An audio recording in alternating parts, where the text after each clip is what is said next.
তাদের ইমেজের ক্ষুণ্ণ হয়েছিল। ওই খুনি হাসিনা আপনাদের গিয়েছে, আপনাদের পোশাকের গিয়েছে, টাকার বিনিময়ে মামলা উচ্চ হচ্ছে। এটাই শুধু জনগণ থাকবে, বাকিদের অবস্থা হবে ওই খুনি হাসিনার মতো। সকল রাজনৈতিক মতাদর্শ, দল, মত, ধর্ম, বর্ণ, বয়স ভুলে গিয়ে যখন আমরা ঐক্যবদ্ধভাবে রাজপথে নেমেছি, খুনি হাসিনা দেশ ছেড়ে পালিয়েছে। কিন্তু খুনি হাসিনা দেশ ছেড়ে পালানোর পর এই নতুন বাংলাদেশে আজ কি ঘটছে সেগুলো আমাদের দেখা খুবই গুরুত্বপূর্ণ। এই নতুন বাংলাদেশে আজকে জেলায় জেলায়, থানায় থানায় বিভিন্ন ভাবে আমার যারা শহীদ ভাই, শহীদ পরিবার, আহত যোদ্ধা, তাদেরকে নিয়ে মামলাগুলো নিয়ে পলিটিক্যাল নেগোসিয়েশন হচ্ছে। আজকে টাকার বিনিময়ে মামলা লেখা হচ্ছে, টাকার বিনিময়ে মামলা উচ্চ হচ্ছে। আমরা ওই পুলিশ সদস্যদের, বাংলাদেশ পুলিশকে একটি কথা স্পষ্ট করে জানাতে চাই, ওই খুনি হাসিনা বিগত 16 বছরে আপনাদের এই প্রতিষ্ঠানটিকে টিস্যুর মতো ব্যবহার করেছিল।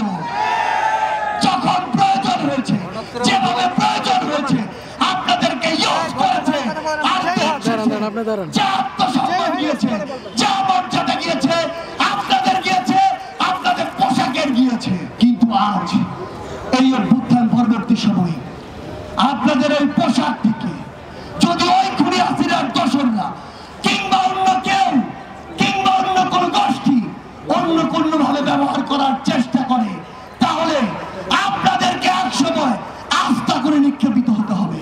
বাংলাদেশ সেনাবাহিনী 2009 সালে তাদের যে ইমেজ, সেই ইমেজটি হারিয়েছে। ওই মিডিয়ার হত্যাকাণ্ডে যখন তাদেরকে, তাদের অফিসার ভাইদেরকে হত্যা করা হয়, তারা নিশ্চুপ ছিল ওই খুনি হাসিনার চক্রান্তে, খুনি হাসিনার হুকুমে।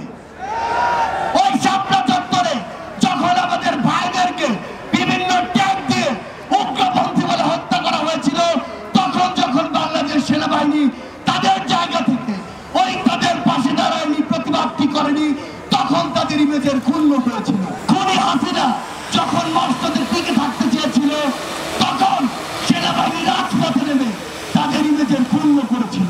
কিন্তু এই 24-এর অভ্যুত্থানে 5ই আগস্টে ওই খুনি হাসিনার হুকুমে এদেশের গণমানুষের উপরে গুলি না চালিয়ে বুক ঝাঁঝরা করে জনগণের পাশে দাঁড়ানোর জন্য সেনাবাহিনী তার পুরো আত্মসম্মান আবারও ফিরে পেয়েছে।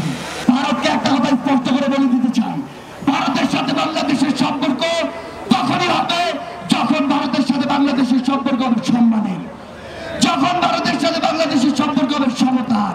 ওই ভারত বিগত 16 বছরে দেশের সাথে দলের যে সম্পর্ক করেছিল, ভারতের সাথে আওয়ামী লীগের যে সম্পর্ক করেছিল, সেই সম্পর্ক যদি আগামীতে তারা স্বপ্ন দেখে